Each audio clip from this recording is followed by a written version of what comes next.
What's good, world? This is Andre Fernandez here, coming back at you with the London Athletics Diamond League review. I'm going to warn you from now, if you haven't seen the preview, this is not going to make much sense. You're going to need to refer back to the original video, so take a few minutes to go back and watch it, then come back and this will make sense. So first up, I'm going to start with the national races. These are just in the races for Brits. There were two national races, 800 men's, 400 women. They were specifically to show fitness and to prove your final selection opportunity going into the European Champs. Now, in the men's 800, I predicted a potential 143, yes, in the national race. I know, it was taken in 145 and bits. Personally, I could see that the athletes were jostling for position and basically just trying to get one up on each other on the head-to-head rankings. Now, it might have looked like they bottled it, but I think they were probably just going for those positions ahead of the others because some of them have done the work in terms of chasing times. The women's 400, I predicted a 50 point with a potential for 49. Emily Newland took the victory in 50.3 and bits. So prediction comes through there. Not only was there 150 point, it was actually 3 in total. So Lena Nielsen drops a 50.61 personal best, and Nicole Jurgen goes 50.98. It's the fastest I've seen her run for quite a couple of years, I want to say, unless I've missed something. So shout outs to you ladies. Everyone seemed to step up and really performed well in that women's national 400 race. Let's go on to the main Diamond League program. We're not going to go in timetable order. You'll see why in a moment. So the men's 110. So I didn't mention that at all in my preview. And to be honest, I was expecting an all-comers record. I knew I wasn't expecting the world record to happen here. Now, Jacoby Tharp looks like the real deal. He drops a 12.89. So the fastest performance in Britain by anyone ever. Now, again, as I said, I was expecting it. And I now need to apologize to Jacoby Tharp because I thought the world record was a flash in the pan, got lucky, favorable wind which didn't show on the reading, dodgy timing, etc. I just chalked it up to one of those random US timings that just don't equate. He's come to Europe, he's come to probably one of the toughest environments to compete in terms of sea level, and he's represented. So Jacoby, props. The men's 100, again, I didn't give it much of a big up, even though there was a world champion in the mix, but from the lineup, it just looked like it just lacked a bit of that pizzazz. And I was right, the performance was great.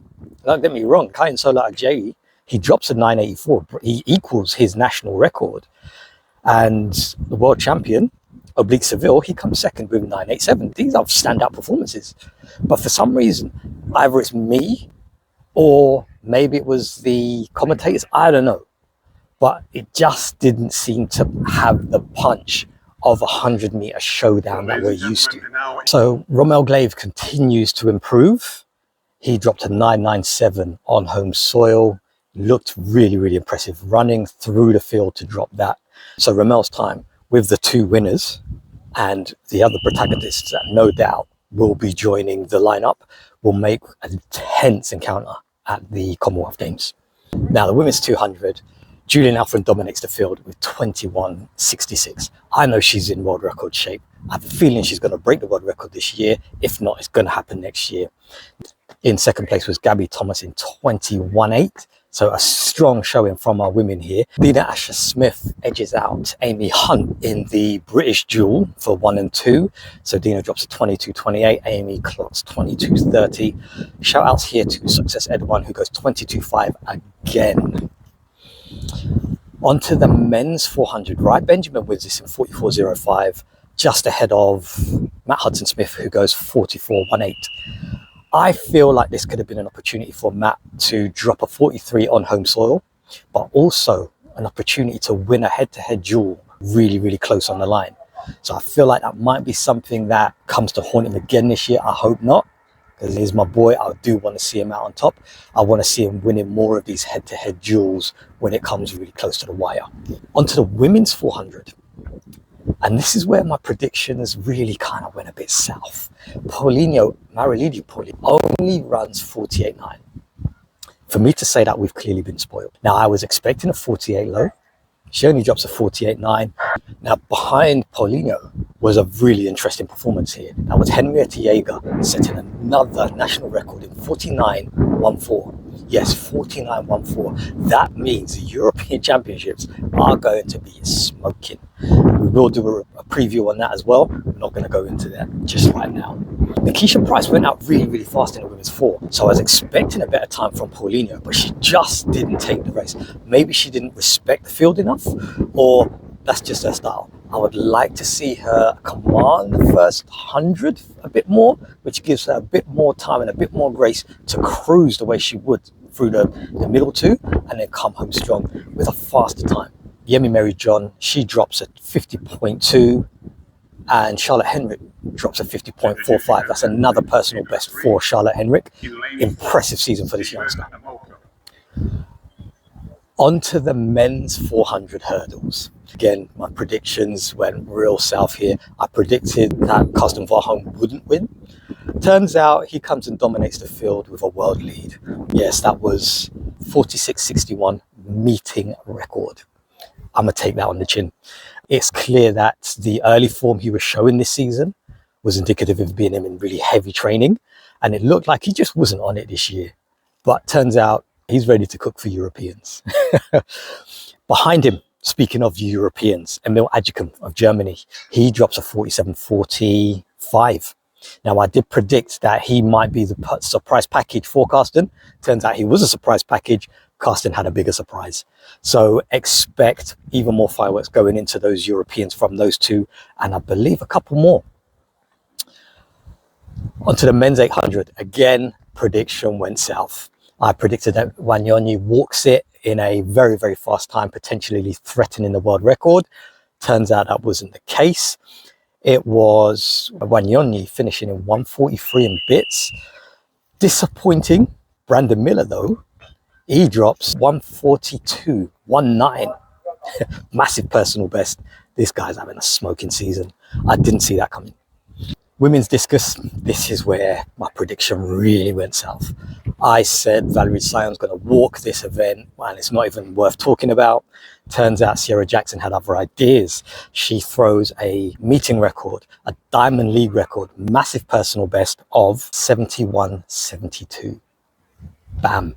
Sion does come second in 68.39. However, again, my prediction way off the mark there. I also said Mondo Duplantis is going to walk his event with another potential world record. Again, how wrong was I? Only this time because he took an injury precaution and didn't continue. He clearly felt something. He pulls out of the competition at the same height as the meet winner. I believe it was Sam Kendrick, 595. There's 4 different guys on 595. I can't remember which one took it, but it was nothing to write home about. And we just want to see Duplantis in fine health, ready to drop another world record real soon. I also didn't mention the women's long jump. And again, I missed a nugget here. So Malika Mahambo, back in the 7 meters for the first time in a while. 7.05 takes the victory, seemingly out of nowhere. Impressive performance.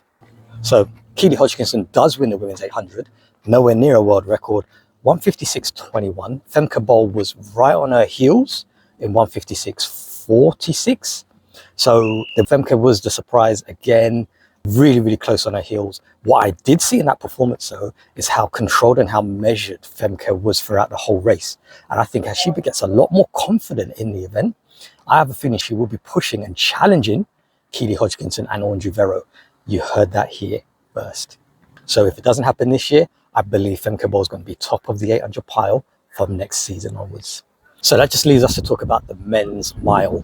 Now, Josh Kerr billed this as a world record attempt from as far back as, somewhere between January and March, right at the top of the year. And he comes through. He delivers a 3:42.66, taking half a second off of Hisham El Garou's world record. And a stunning performance. He was all alone. Yared Nuguse was his closest competitor, finishing in 3:45.